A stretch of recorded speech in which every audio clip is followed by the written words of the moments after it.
সম্পর্কে প্রতারণা বিষয়ে যে তথ্যগুলো আপনার জানা দরকার। প্রতারণা মানে কি?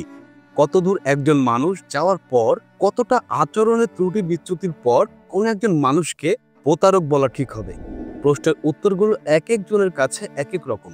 সম্পর্ক ভেদে এই উত্তর ভিন্ন ভিন্ন হয়। তবে সম্পর্ক সেটি যেমনই হোক না কেন, প্রতারণা কিছু ক্ষেত্রে কেবল প্রতারণায় থেকে যায়, আর থেকে যায় অনেক বেশি নেতিবাচক কোনো একটি ব্যাপার হিসেবে। অনেকের কাছে এই বিষয়টি অবান্তর বলে মনে হতে পারে। বাস্তবে সবার জীবনে প্রতারক হয়ে ভালোবাসার মানুষটি আসে না।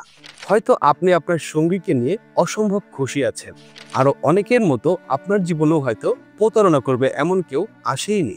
তবে আপনি এই দুই দলের যে দলেই থাকুন না কেন, প্রতারণা সম্পর্কে কিছু তথ্য আপনার জেনে রাখা উচিত। অর্থনৈতিক নির্ভরশীলতা প্রতারণার দিকে ঠেলে দেয়। কোনো সম্পর্কে একজনের প্রতি অর্থনৈতিক দিক থেকে অনেক বেশি নির্ভরশীল হয়ে পড়লে প্রতারণার আশঙ্কা অনেক বেড়ে যায়। 2015 সালে করা একটি গবেষণায় উঠে আসে এ তথ্য। জানা যায়, একটি সম্পর্কে অর্থনৈতিক নির্ভরশীলতা কারো বেশি থাকলে সে নির্ভরশীল ব্যক্তির মধ্যেই প্রতারণা করার পরিমাণ বেশি দেখা যায়। তবে এই ব্যাপারটি বেশি দেখা যায় নির্ভরশীল পুরুষদের ক্ষেত্রে। অর্থনৈতিকভাবে নারীর উপর নির্ভরশীল পুরুষদের মধ্যে প্রায় 15% পুরুষ প্রতারণা করে থাকে। অন্যদিকে এই সংখ্যা নারীদের ক্ষেত্রে 5%। মজার ব্যাপার হলো, গবেষণায় আরও পাওয়া যায় যে পুরুষরা যত বেশি আয় করেন তাদের সঙ্গীর চাইতে, তাদের মধ্যে প্রতারণা করার প্রবণতা কমে যায়। তবে এই আয় যদি পুরো সংসারের আয়ের 70% ছড়িয়ে যায়, তাহলে আবার পুরুষদের মধ্যে প্রতারণা করার প্রবণতা বেড়ে যায়। নারীদের ক্ষেত্রেও বেশি আয় করার সাথে সাথে প্রতারণার পরিমাণ কমে আসে। তবে পুরুষদের মতো ঘরের মোট ব্যয়ের 70% বহন করলে বা নির্দিষ্ট আয়ের চাইতে বেশি আয় করলে তাদের মধ্যে তেমন কোনো পরিবর্তন আসে না। পুরুষ বেশি সংবেদনশীল হয়ে থাকেন সম্পর্কের প্রতি। সম্পর্ককে টিকিয়ে রাখার ক্ষেত্রে নারী এবং পুরুষ দুজনেই চেষ্টা করেন, কিন্তু জেনে কিংবা অজান্তে পুরুষরা নিজেদের সম্পর্ক নিয়ে বেশি সংবেদনশীল হয়ে থাকেন। 2008 সালে পাওয়া একটি গবেষণার তথ্যানুসারে, সম্পর্কে থাকাকালীন কোনো পুরুষ তার সামনে আকর্ষণীয় নারীকে দেখতে পেলে ভয় পান এবং রেগে যান।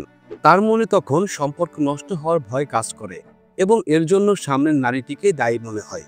সঙ্গীর প্রতি আচরণে পরিবর্তন আসে, আর এই পরিবর্তন ইতিবাচক নয়, নেতিবাচকভাবে আসে।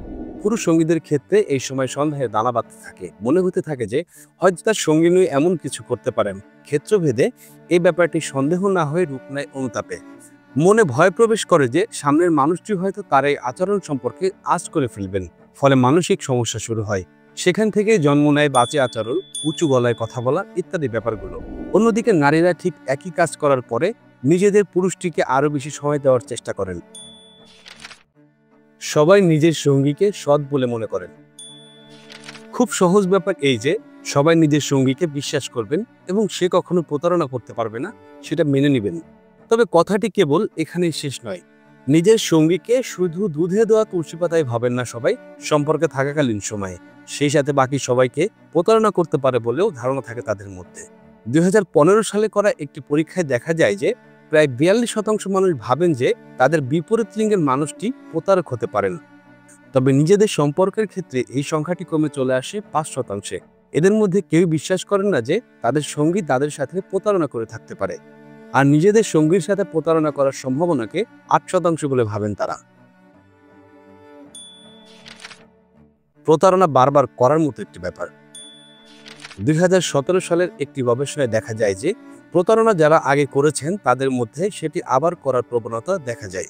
এক্ষেত্রে নানা বয়স এবং সব লিঙ্গের মানুষকেই পরীক্ষা করা হয়, আর সেখান থেকেই সিদ্ধান্তে আসেন গবেষকরা যে ব্যক্তি তার প্রথম সম্পর্কে প্রতারণা করেছেন তার মধ্যে দ্বিতীয় সম্পর্কতেও প্রতারণা করার প্রবণতা 3 গুণ বেশি দেখা যায়। প্রতারণা না করার কারণ। এক একজন মানুষের ক্ষেত্রে প্রতারণা করা এবং না করার কারণ ভিন্ন ভিন্ন হয়ে থাকে। প্রায় 400 জন মানুষের উপর এই পরীক্ষা করা হয়। অংশগ্রহণকারীদের মধ্যে সবাই ছিলেন 24 থেকে 60 বছর বয়সী এবং তাদের সবার অন্তত একটি সন্তান ছিল। পরীক্ষায় উঠে আসে যে মোট 4টি ব্যাপারকে প্রতারণা না করার কারণ হিসেবে সবাই দেখেছেন, আর সেগুলো হলো নৈতিকতা, একা হওয়ার ভয়, সন্তানদের উপর বাজে প্রভাব এবং বিশ্বস্ত থাকা। ধর্মীয় মানসিকতার বেশিরভাগ মানুষ জোর দিয়েছেন নৈতিকতার দিকে, অন্যদিকে নিরপেক্ষ মানুষেরা জোর দিয়েছেন একা থাকার ভয়ের উপর। প্রতারণা কেবল পুরুষরাই নন, নারীরাও করেন। ব্যাপারটি অবশ্য এভাবে বলার মতো কিছু নাই। প্রতারণা নারী এবং পুরুষ যে কেউই করতে পারেন, তবে এক্ষেত্রে শারীরিক গঠন এবং জিন অনেক বেশি নির্ভর করে। অনেকে জিনগত কারণেই অন্যদের চাইতে অনেক বেশি অবিশ্বস্ত হয়ে থাকেন। নারীরা এর আগে এদিক দিয়ে পিছিয়ে থাকলেও বর্তমান সময়ে পুরুষ এবং নারী উভয় লিঙ্গই প্রতারণার দিকে বেশি এগিয়ে যাচ্ছে। পুরুষদের ক্ষেত্রে সংখ্যাটি 23% হলে নারীদের ক্ষেত্রে সেটি 19%।